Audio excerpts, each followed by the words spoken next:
आज हम लोग चैप्टर 3 शुरू करेंगे। तो चैप्टर 3 का ऐसे तो नाम लिखा हुआ है किताब में विद्युत धारा, लेकिन हम इस चैप्टर का नाम रखते हैं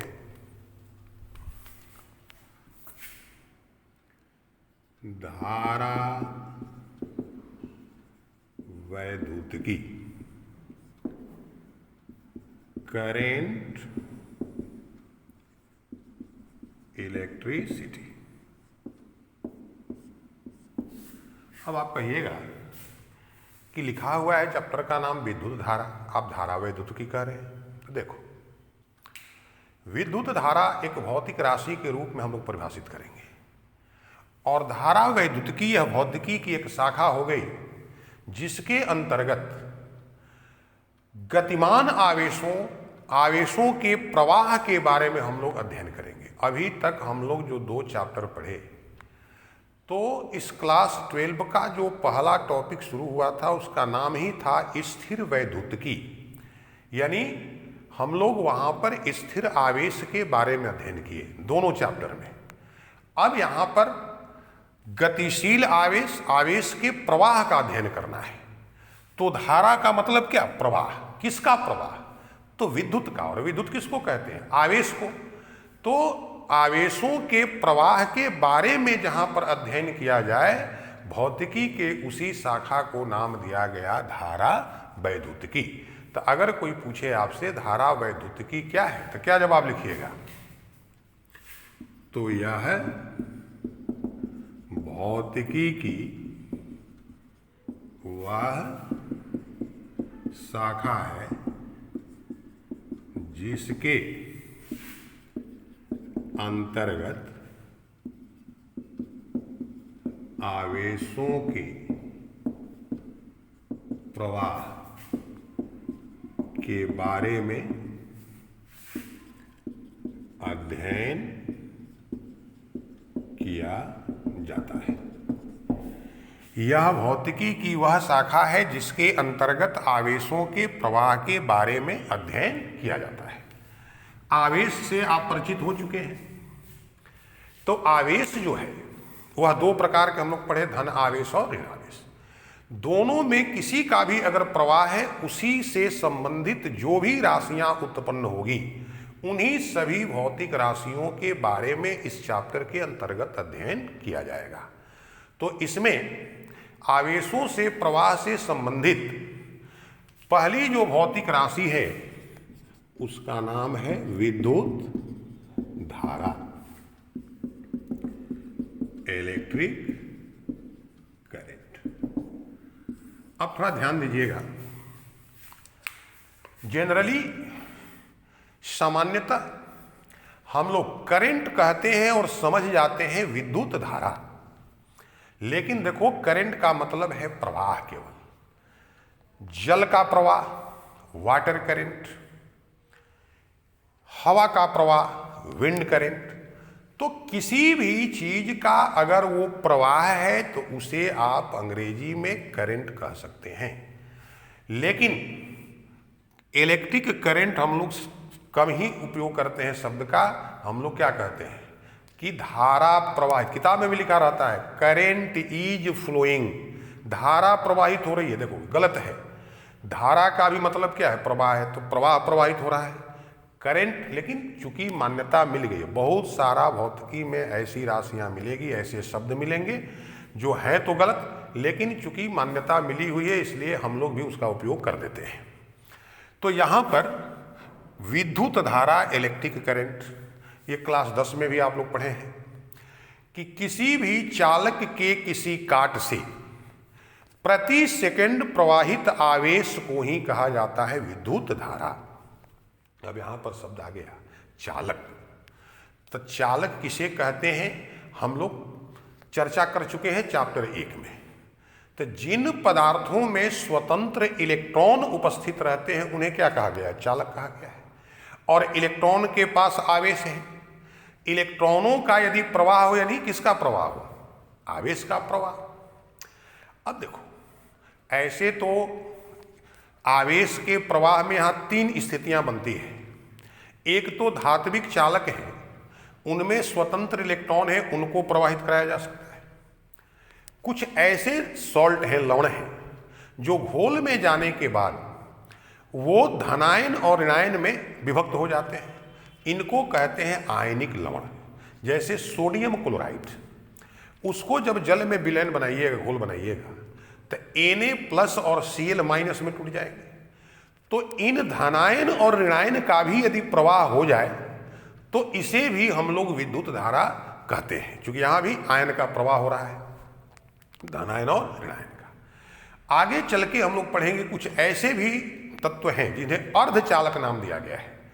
तो उस अर्धचालक में कुछ विशेष परिस्थिति में वहां भी इलेक्ट्रॉन और एक छिद्र होल जिसको कहते हैं, जिसकी प्रवृत्ति धनात्मक होती है, उनका प्रवाह संभव होता है। तो वहां भी इलेक्ट्रॉन और होल के प्रवाह से विद्युत धारा की उत्पत्ति होती है। लेकिन ध्यान रहे, इस चैप्टर में हम लोग कभी कोई बात कहें धारा प्रवाह का, वो किससे संबंधित होगा? चालक से।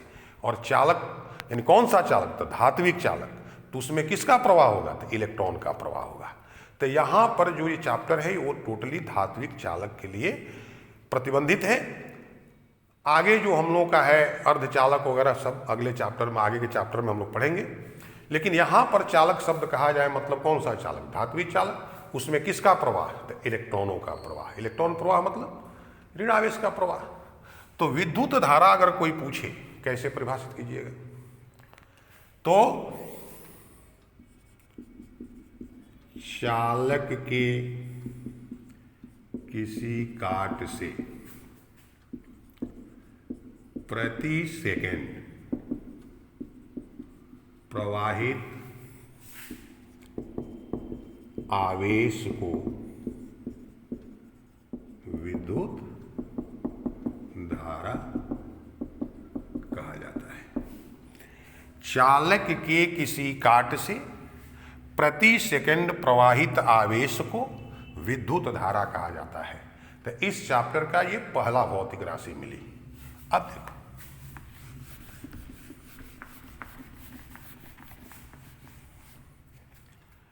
यदि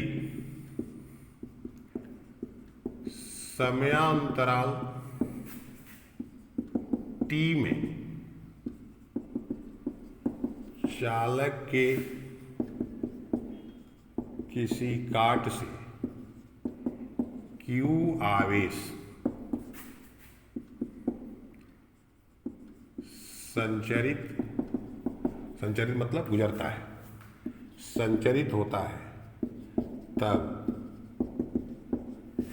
चालक से प्रवाहित होने वाली विद्युत धारा को प्राय I से सूचित करते हैं, Q/T।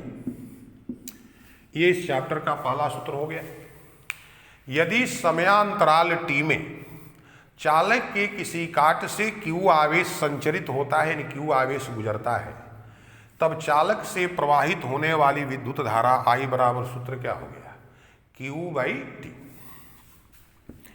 अब देखो,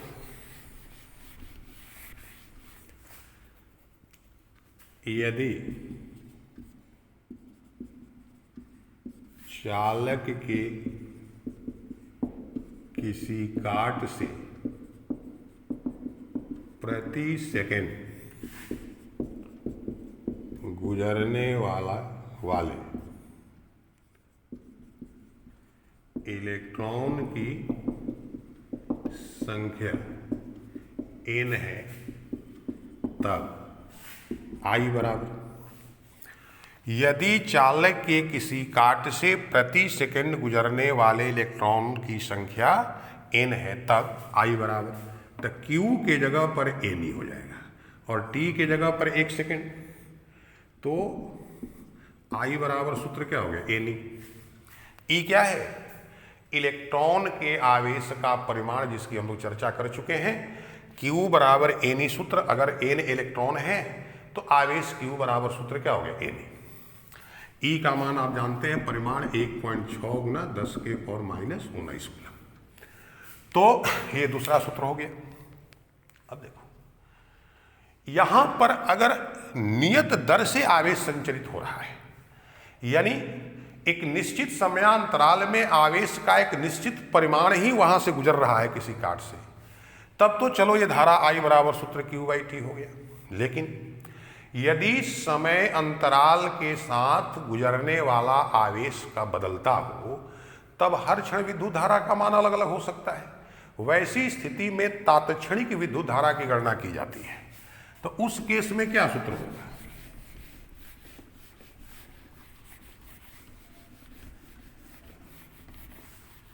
तो उस केस में यदि चालक के किसी काट से गुजरने वाला आवेश का मान बदल जाता हो हर समय के अनुसार, तब हम लोग एक पार्टिकुलर, एक बहुत अल्प समयांतराल में कितनी धारा गुजर रही है उसको तात्क्षणिक धारा कहते हैं। तो देखिए, यदि अल्प समयांतराल डेल्टा टी में चालक के किसी काट से गुजरने वाला आवेश डेल्टा क्यू है, तब चालक से प्रवाहित होने वाली तात्क्षणिक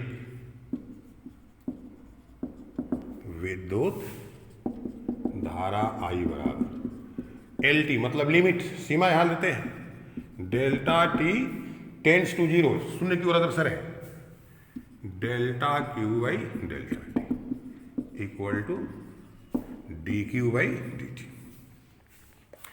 तो अगर समय के साथ चालक के किसी काट से गुजरने वाला आवेश बदलता हो, तो किसी एक खास समय पर धारा निकालनी होगी, तो सूत्र I बराबर लगेगा dQ/dt। ये हम पहले आपको डिस्कस कर चुके हैं हम लोग 11th में। ये लिमिट तब हम लेते हैं, शर्त तब लेते हैं जब कोई भी राशि अति अल्प लेनी हो। तो limit delta T tends to 0 delta Q delta T dQ/dt। और देखिए, अभी हम लोग जो विद्युत धारा की चर्चा कर रहे हैं, तो देखो धारा दो तरह की, एक का परिमाण और दिशा नियत रहता है, और एक ऐसी भी धारा आएगी जिसका परिमाण और दिशा समय के साथ बदलता है। तो इसमें धारा को दो वर्ग में बांटा गया है, दिष्ट धारा और प्रत्यावर्ती धारा। तो अभी जिस धारा की हम लोग चर्चा कर रहे हैं, यहाँ पर ये दिष्ट धारा है। अभी धारा का जो भी स्रोत यहाँ पर उपलब्ध है वो सेल है या बैटरी है, जिसकी चर्चा इसी चैप्टर में हम लोग करेंगे। तो सेल या बैटरी से जो भी धारा प्राप्त होती है, अब देखो हम भी धारा शब्द का उपयोग कर रहे हैं, जबकि है क्या, विद्युत धारा। तो जो भी सेल या बैटरी से विद्युत धारा प्राप्त होगी उसका परिमाण भी नियत रहता है, दिशा भी निश्चित रहती है, वो दिष्ट धारा कहलाती है। डायरेक्ट करंट, शॉर्ट में डीसी कहते हैं। हम लोग जाकर चैप्टर 6 में प्रत्यावर्ती धारा की उत्पत्ति के बारे में पढ़ेंगे, जिसका परिमाण और दिशा समय के साथ बदलता है, और उसी धारा के उत्पत्ति के बाद जो है क्रांति आई विद्युत शक्ति उत्पादन में। लेकिन अभी ध्यान रहे, अभी जो भी विद्युत धारा कही जा रही है वो क्या है, नियत परिमाण और निश्चित दिशा की धारा यानी दिष्ट धारा है। अब 3 सूत्र की चर्चा हो गई। एक सूत्र हो गया कि यदि समयांतराल T में चालक के किसी काट से Q आवेश गुजरता है, तो उस चालक से प्रवाहित होने वाली विद्युत धारा I बराबर Q/T। यदि चालक के काट से प्रति सेकंड गुजरने वाले इलेक्ट्रॉनों की संख्या n है, तो वही सूत्र I बराबर n हो गया। और यदि अल्प समयांतराल डेल्टा T में चालक के किसी काट से गुजरने वाला आवेश डेल्टा Q है, तब चालक से प्रवाहित होने वाली तात्क्षणिक विद्युत धारा I बराबर limit delta T tends to 0 delta Q delta T बराबर dQ/dt। देखो विद्युत धारा जो है एक अदिश राशि है।